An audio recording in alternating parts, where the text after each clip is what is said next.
Howdy howdy, my name is John, and this video is the bookshelf book tag. I was tagged by Marissa at Book Loving Nerd, and I'll link her video in the description below, and I encourage you to go and check out her channel. She's a fairly new booktuber. And this tag was created by Serena at A Wandering Mind, and I'll link her video in the description as well. Question 1. How many bookshelves do you have? In addition to the two bookshelves that you see behind me are actually two bookshelves back to back. These bookshelves aren't up against the wall. There's a little bit of space between the other bookshelves and the wall. And then between those bookshelves and the wall is kind of a half bookshelf. Then downstairs I have my parents' bookshelves, which you'll see a picture of at the end of the video. And those total 4 bookshelves as well. And then I've got books kind of scattered all over the house. So I'm going to try to show you a picture at the end of the video of all the different places I've kind of got books stored. Question 2. How many books are on your bookshelves? Or how many books you think you have? I have no idea how many books are on my bookshelf. I wouldn't even venture a guess. Like I said, you'll see a picture at the end. Question 3. How do you organize your books? I don't really have very much of an organization. I do try to keep series together, especially on these front bookshelves. Actually, before I started filming booktube videos, most of the books that are on these shelves that you see were actually on the back shelves, and mostly I had a lot of nonfiction in the front shelves. Question 4. What is the oldest book on your bookshelf? Before I answer this question, I actually need to apologize to Liz for Booking Out Loud, and I'll link her video in the description as well. In that video, she described her book as being from the early 90s. And I kind of chuckled at that because the early 90s to me wasn't that long ago. But I got to thinking about it. Back when I was Liz's age, I think the oldest book that I actually owned on my bookshelves was this copy of Harriet the Spy. It was published in 1975, which is a couple of years after I was born, and the book copyright is from 1965. I'm pretty sure at that age I had this copy of the best-loved poems of the American people. This is actually my parents' book, but I had borrowed it.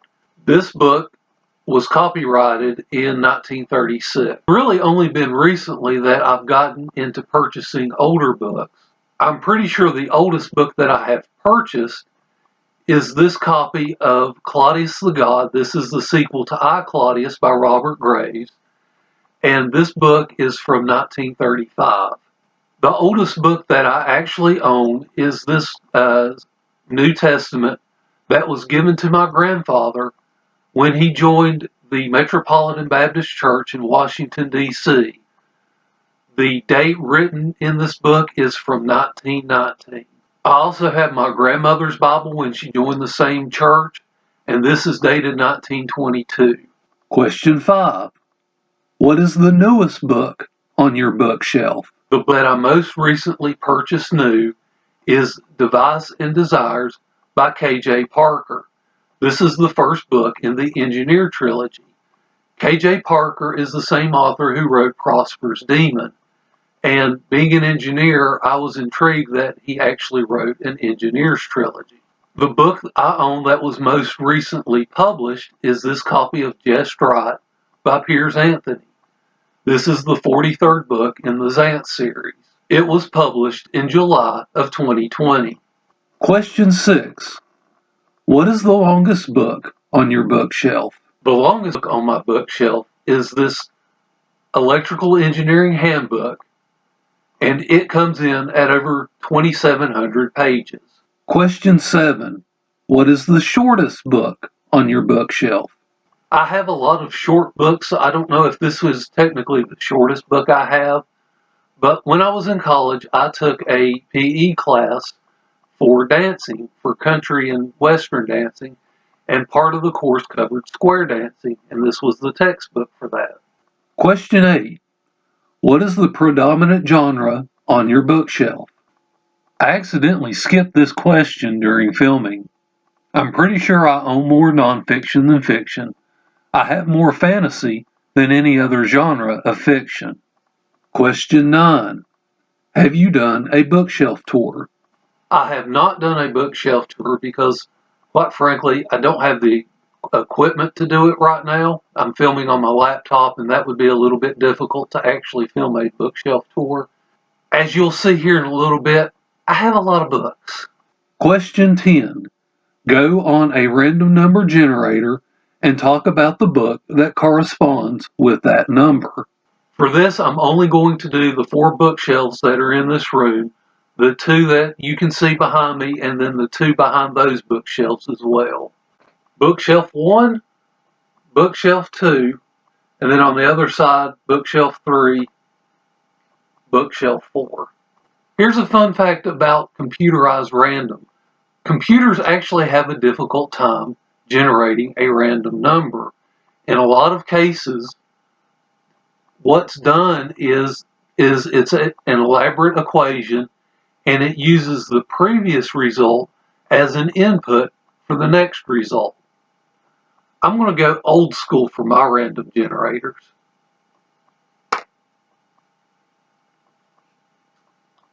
It came up with 1. That's this shelf right here. There are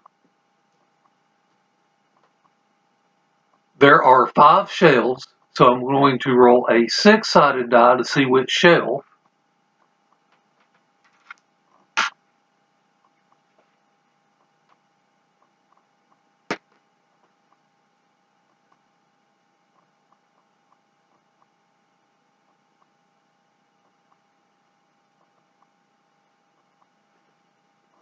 It came up with 3.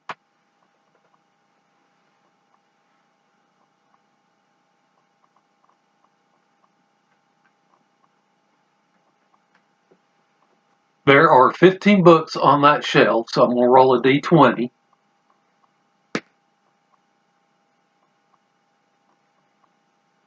And it came up with 10. 1, 2, 3, 4, 5, 6, 7, 8, 9, 10. And it came up with Douglas Adams, the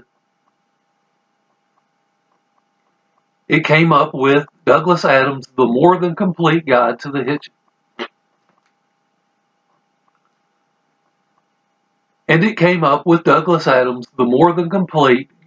Hitchhiker's Guide. Now, of course, this title is a lie because there is actually a novel that followed the 4 that are in this book. I'm going to try this again. To save time, the roll came up bookshelf number 3. This has 5 shelves plus books on the top. I rolled a d6 and came up with shelf number 3. The books on top were considered the first shelf. There are 40 books on that shelf. I rolled a d4 for the 10s. A roll of 4 would have been a 0, and a d10 for the 1s. The roll came up 21. This took about 7 minutes because some of the books are magazines, and I kept miscounting. Alright, the book is The Basic Writings of John Stuart Mill. It contains 3 essays on liberty, on the subjugation of women, utilitarianism. The only essay I've read thus far is on liberty. Question 11. Do you have any fan merch or any other decorations on your bookshelf? In the very top, you see a chihuahua with the sign in its mouth with free tacos and an arrow. This was a promotional item done in the late 70s with Taco Bell and the movie Godzilla. There were a series of commercials where the chihuahua tried to trap Godzilla using the tacos as bait.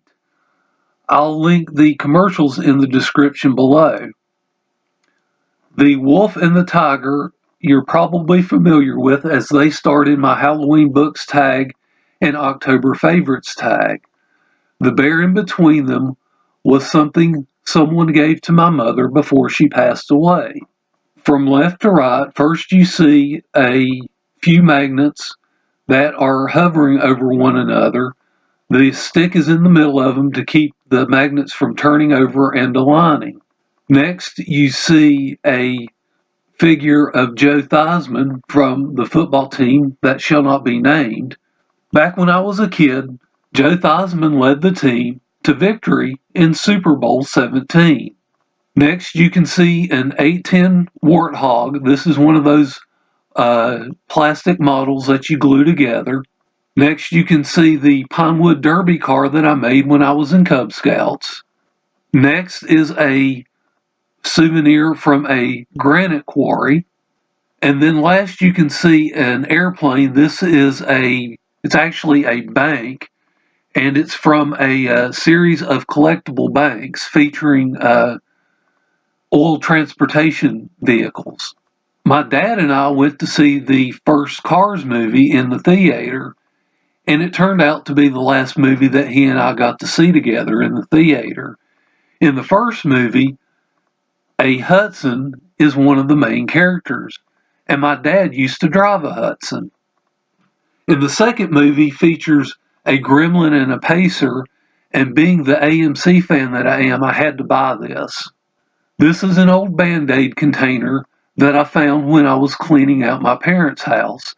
It's made out of metal, and I just thought it was interesting. On the far left is a small figure that was a gift from a couple that I went to college with that was studying to become missionaries, and it's a card figure from Africa. Next is a picture of me right before I went to my prom. This was in April or May of 1991, so nearly 30 years ago now. Next is a picture of me beside my Aunt Anna. This is my dad's sister. She passed away in 1993, and now I'm living in her house. Next, you can see a nameplate from one of my former employees, Turbo Conveyor. They made waste conveyors for machine tools. Next, you see a license plate for the Alumni Association from where I went to college. Next, you can see a Keep On Smurfin' little bicycle license tag that I got when I was a kid. When I was a kid, the Smurfs were real popular. The copyright date on that's 83, I think. And then down below, you can see a set of stickers from the employer that I worked at the longest. That was Reliance Electric, and they made electric motors. The first division that I worked with made motors for coal mining machinery. Question 12. Show us your bookshelf. This is the top of the bookshelf that you see in my videos. At the top right is my TBR pile. As you may be able to see, the books are too deep. You may also be able to see that behind the Piers Anthony books is are two more rows of paperback books. These are the bottom of the bookshelves in my videos. On the left, I have a collection of Dungeons and Dragons books, and then some of my engineering books. On the right, I have my Encyclopedia Britannica. When they announced that they were no longer going to publish print copies, I decided that I wanted a copy of my own. These are the bookshelves that are behind the ones that you see in the video. On the top of the bookshelf against the wall are the Buffy comics that were a continuation of the TV show. Then on the bookshelf that's in front of me, this is where I keep some of my great courses. This is more of the great courses that I own. You can also see my mom's copy of The Sound of Music. That was her favorite movie, and every time it came on TV, she had to watch it.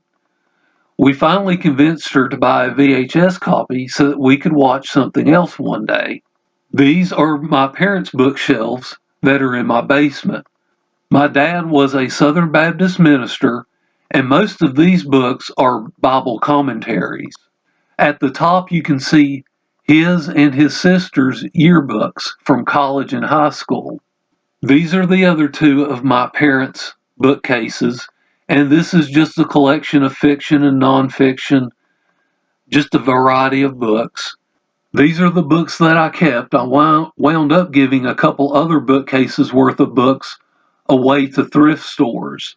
This is me back in late 1974 in front of those same bookcases. This is a desk that my brother built in shop class, and I'm storing some of my books in here. This is the other side of the desk. These are actually yearbooks from an old encyclopedia. This is my collection of service manuals for some of the vehicles that I have owned over the years. I try to do as much work on my cars as much as I can. This is more of my magazines. American Motoring is the magazine of the American Motors Owners Association, for which I was a member for a while. FHM stands For Him magazine, and it was a men's magazine that stopped publication back in the 2000s. These are my Nintendo Power magazines. Back in the mid-80s, I played a lot of Nintendo. This is my collection of Scientific American magazines and The Week magazines. The Week is a weekly news magazine that prints excerpts from a number of different publications. There are also magazines on the back side of those that you see as well. Up above it are tubs full of my high school and college notes, and then there are some textbooks in those tubs as well. Somewhere my dad got a bunch of National Geographic magazines, and this is a portion of them. These 4 tubs are full of books that I have collected over the years. I'm intending to unhaul, but I really need to sort through those books because I put those books in the box before I started my YouTube channel. The book on top, I think I'm going to reread and review before I give it away. Question number 13. Tag someone. First, I am tagging Lana from Lana Ex Libris. Lana recently tagged me in her small booktuber tag. She said some really nice things about me. Usually women are only that nice to me when they want me to do something and they can't find anyone else. I feel like I should say something equally nice about Lana. Yeah, I've got nothing. In all seriousness, every time I watch one of her videos, I become more impressed. She reads a wide variety of books and is a very creative person. I am going to link her video, Reading Books Recommended by Jean Bookish Thoughts, Part 1, in the description below. Pay attention to the music, because that's her singing. If you're not familiar with Jean, she is a longtime booktuber. I am going to link the first video of hers that I watched, and Actual Scott reads Highlander romances. Next, I am tagging Amanda from Book Apple Tree. Amanda also tagged me in her small booktuber tag a couple of days after Lana did. I'm actually learning how to get women to pay attention to me. Awesome! Amanda also has read a wide variety of books and knows that merely driving past the bookstore is justification enough to stop and buy more books. My favorite video of her, which I'll link to in the description, is Tinder, but for books, Goodreads edition, where she shows us how to use the recommendation feature to find new books. A woman who would rather date books than men. Perhaps that's for the best.